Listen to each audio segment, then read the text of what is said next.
What is up, Earthnoids and Spacenoids? I am just a simple new type, and in this episode we are diving back into the Grips conflict and Zeta defined. Last time, we met Camille. We also saw Fa and Bright join the Argama crew earlier than in the anime. In this episode, Camille will fight Lila and Jerid once again. Also, the Titans take his parents and use it to get Camille to surrender the Mark II. So let's get into this.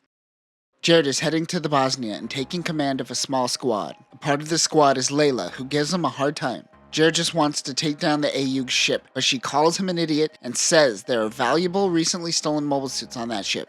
After shaking Camille, Rekawa wasn't able to get him to pilot the Mark II. Quattro wants to just give him some time, but Rekawa doesn't feel good about making a kid fight their battles. On the bridge, they realize something is making its way towards the Mont Blanc. They realize it is mobile suits. Quattro will go out in the Rick Diaz. He wants to take Camille with him. Bright seems to agree with Quattro. That is when Camille comes in volunteering to pilot the Mark II. Quattro smiles as though he knew he would do this. Rekawa says that he looks like her size and gives him her pilot suit. Camille doesn't know how he feels about this. Rekawa says she will stop calling him a child if Camille makes it back alive. Camille and Quattro launch. The Bosnia gets in contact with Jamaican and confirms the ship is the AUG. Lila and the Galbati is still on the chase. As they go in to attack the Mont Blanc, Lila continues making fun of the Titans and Jerid. Remember, she is just a regular old EFF member. She boards the Mont Blanc. They are able to take down all of the Mont Blanc's mobile suits. The captain of the ship tells everyone to abandon ship. One man stays behind to help. He gives one remaining underling a data file to escape with before he self-destructs. That is when Layla comes in and holds the bridge at gunpoint. Camille boards the Mont Blanc as well. Layla asks the captain why throw her life away for the AUG. He says the Titans just blindly obey, and she wouldn't understand. That is when Camille comes in and tells her to drop the gun. Camille shows he is a novice by hesitating. Layla takes this opportunity to kick the gun out of Camille's hands, but she too hesitates to shoot him, claiming she can't shoot a kid. She takes off. The captain plans on going down with the ship, but Camille says to stop being a typical stubborn adult and abandon ship with them. They meet up with Quattro, and the two take the captain to the escape pods before getting back into their mobile suits. Layla fights Camille and notices his skills are quite good. Layla regroups with Jerid in the Hyzak, and he whines at her and says that they can't return to the ship without the Mark II. They need to get out of the way of the blast. They all retreat as the Mont Blanc explodes. The team returns to the Argama, but their whereabouts have now become known to the Titans. Layla is taking a shower. She contemplates on the AUG's captain's words. She recognizes that all she could do is the best she can. Jerid comes in and complains about wanting to be the very best like no one ever was. He says he should let her be in charge from now on. Layla says she could teach Jerid how to be a better soldier and pilot, specifically a better space pilot. She says that the AUG are veteran pilots, and that being alive shows that Jerid has at least some sort of skills. The AUG team is meeting with Blex to discuss if they should actually bring on Camille. They believe his new type skills can greatly benefit the crew.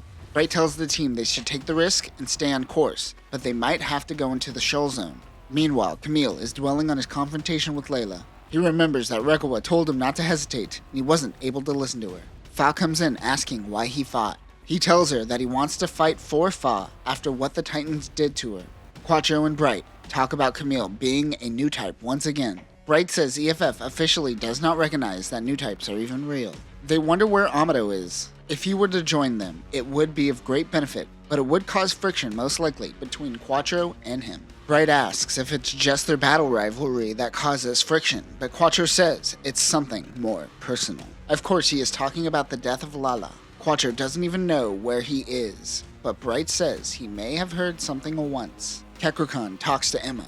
He wants to kill Bright, but Emma finds him to be crazy. Because of the theft of the Mark II, Kekrokan is on thin ice and close to being kicked out of the Titans. She notices that they have taken Camille's dad as prisoner. Emma goes to talk to Bast regarding the excessive use of force amongst her peers recently. She tells her to shut her mouth and gives her a speech about the greater good. The Brunei and the Bosnia meet up. Jamaican is giving a briefing. They're planning to have one team go through the shoal zone while the mobile suit team cuts off the Argama. Jerid wants to allow Lila to take command on this mission. Jamaican is unsure, but he allows it. Lila goes to talk to the captain of the Bosnia. She is manipulating Jerid on purpose to get some info on the Titans. She goes to prep with the mobile suit team. Jerid asks her out for a drink. She says she will think about it after the mission. She is using it to motivate him to fight better. Meanwhile, the Jupiteress makes its approach to the Earth sphere. It has been 5 years since Paptimus Sirocco returned to Earth. Lila and the team launch from the Bosnia. She tells Jerid to feel the movements instead of forcing it, and that your emotions can be sensed out in the vacuum of space. Once again, Bright, Blex, and Quattro are discussing Camille's potential. This is something that the show didn't dwell on as much as the manga is doing. Every other scene seems to be a discussion about Camille. We get it, kids in war are bad. As exhausting as it is, we learn that Quattro believes that great warriors are forged on the battlefield. Blex finds him cold-hearted, while Bright says that he is a warrior through and through. That is when they get a red alert. Fa doesn't want Camille to fight, but Camille is fighting for her. Yeah, another one of these conversations too. Segusa tells the team that they have 7 minutes until the enemy reaches their location. 2 Galbatis and 4 Hyzaks. The Argama team only has 4 pilots currently, if they count Camille. Quattro tells Camille to get ready, but he is already in the hangar waiting. The Hyzaks spread out and try to flank while Jerid and Lila takes the Argama head on. Lila tells Jerid that their team most likely can't sink the ship, so they have to immobilize it as long as possible. She also reiterates to Jerid that when the red mobile suit shows, to not take it head on. Camille is raring to go. Apolly and Ricardo snicker at him for his enthusiasm. Camille senses a feeling he felt before. It is Lila. The Argama runs into the mobile suits. There is only 4. 2 other heat sources are spotted in the debris. They engage in battle. Apolly and Ricardo are able to take one of the mobile suits down. Lila makes it to the battlefield and begins fighting with Camille. The two start doing their new type mind meld. Jerid wonders why she isn't fighting back. Quattro goes to back up Camille. As Camille and Lila go back and forth, Quattro comes in to help. Camille tries to get her to stop fighting, but she says it is foolish and she already has chosen a side. She tries to end this and aims directly at the Argama, but Camille uses his beam rifle to shoot her down, killing her in action. The Titans retreat. Jerid informs the Bosnia of the current situation and the death of Lila. Jamaicon tells him to head to the Alexandria where Basque will give him his next mission. Jerid is livid for losing Lila. Back in the Argama, Quattro slaps Camille and tells him to take action next time. He wanted to try to get Lila to join the AU, but Quattro says to follow orders. Rekoa tells Quattro that he may have went too far. He says that Camille is too gentle and that he can't let Camille think he'll get his way. As Quattro plays bad cop, he wants Rekoa to play the good cop.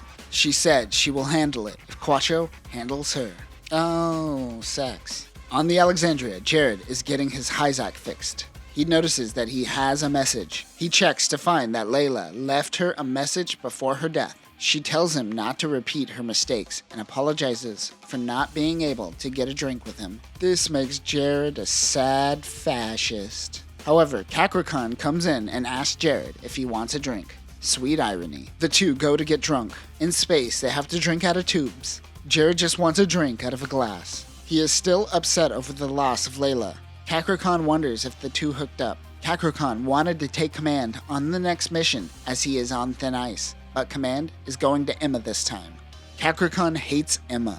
He goes on a rant about how hard he had to work to get into the Titans. He then found out that Emma was appointed to her position by a highly placed official. She didn't have to work her way up the ladder like the rest of them. The Brunei, Bosnia, and Alexandria have some distance on the Argama, but they are still in pursuit. Bright wonders if the mobile suits will be ready by the time they make their approach. All they could do is monitor the situation for now.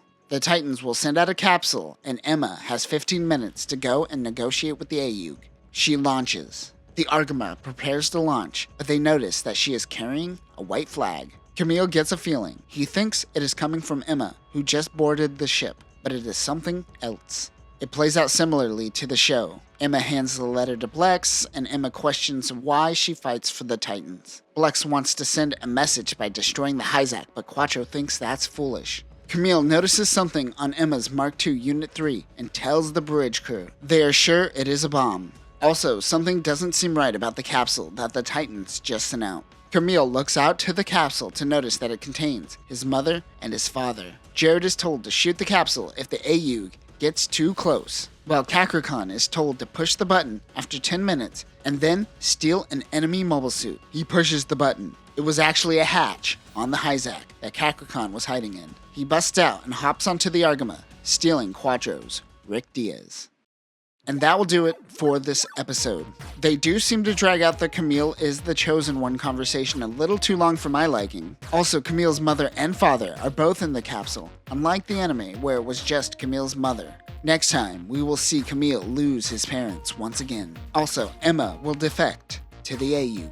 But that will do it for now, Noon Types. Remember, why fight your own war when you could get children to fight it for you? Peace.